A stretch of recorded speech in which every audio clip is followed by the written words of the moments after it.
as the opposition believe that political competencies tests would not be necessary and it is not required for political candidates to pass in order to run for office. But first of all, we would like to declare that these political candidates are those person who are running for political position, and competency themselves include sociology, economy, and law. And these tests are paper or computer-based questions, steps of selection that these political candidates need to go through, interviews. And for these tests, we assume that we need a committee to arrange them, right? And I will dive into that later.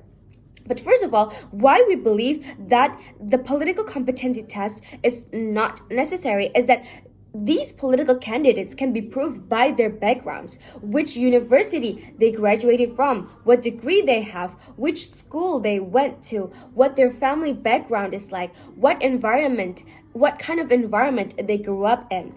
And that is exactly why we believe that these tests are not necessary. And as I've mentioned earlier, that assuming we need a committee for that, that will increase the risk of the committee who are being in charge of the test being paid or being biased, which lead to unfairness. If the civilians themselves cannot even trust these political candidates, why would they need to put more trust into another committee? They can't even trust one party. Why would they need to trust more than one party? And that is exactly why. Do we really want to use the same method to test someone's competence like we used to in school? We already did that back in middle school, in high school, even in a university. But this is the real world panels. This is the real field. This is not just some paper question-based problems that need to be answered, not some hypocrite interview selection for merit. This is exactly where politicians can earn trust by diving to the real world. They can earn trust from the civilians by interacting with them directly, by giving them some work programs that they are going to be arranging themselves. And that is the most important aspect for politicians is their real self. That's the main point. If these tests are going to be used to be the base of the merit or for the qualification, then these tests can also be studied and modified, just like we used to back in school. The real self of these political candidates can be seen by how they handle real problems in the real world, how they use their critical thinking how they have these soft and hard skill that they're going to use in the real world. And that is exactly why we're bringing up these arguments. The first of all is that there is no guarantee of fair outcome when we don't even know who the committee of the test would be.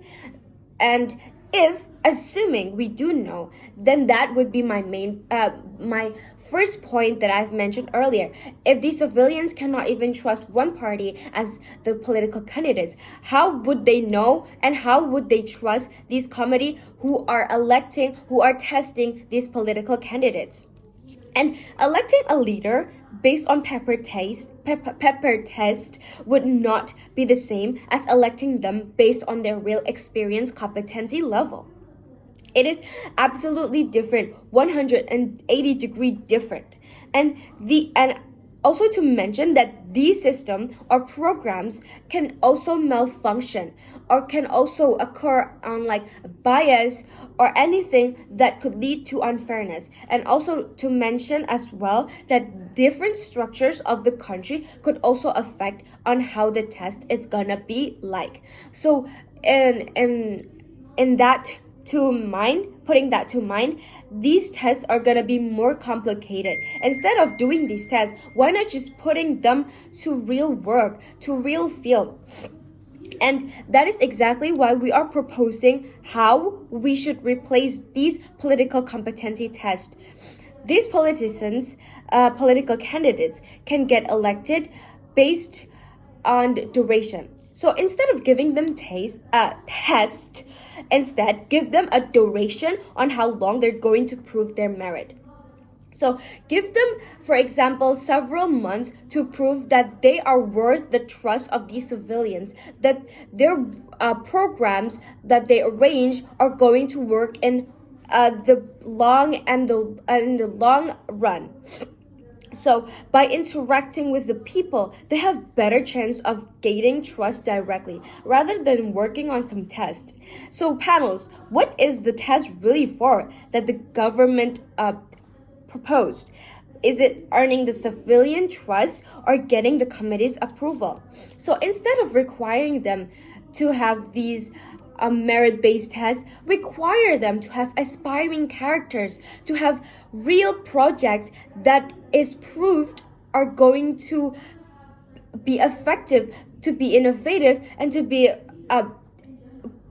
better in the long run, or require them to have portfolios of past jobs or experience to support their background, like as I've mentioned earlier, which university they graduated from, what degree. So these job experience that they have should align with what they have. So instead of tests, we should dive more into what background they have, what kind of degree they have, and what kind of things they have studied in the past before.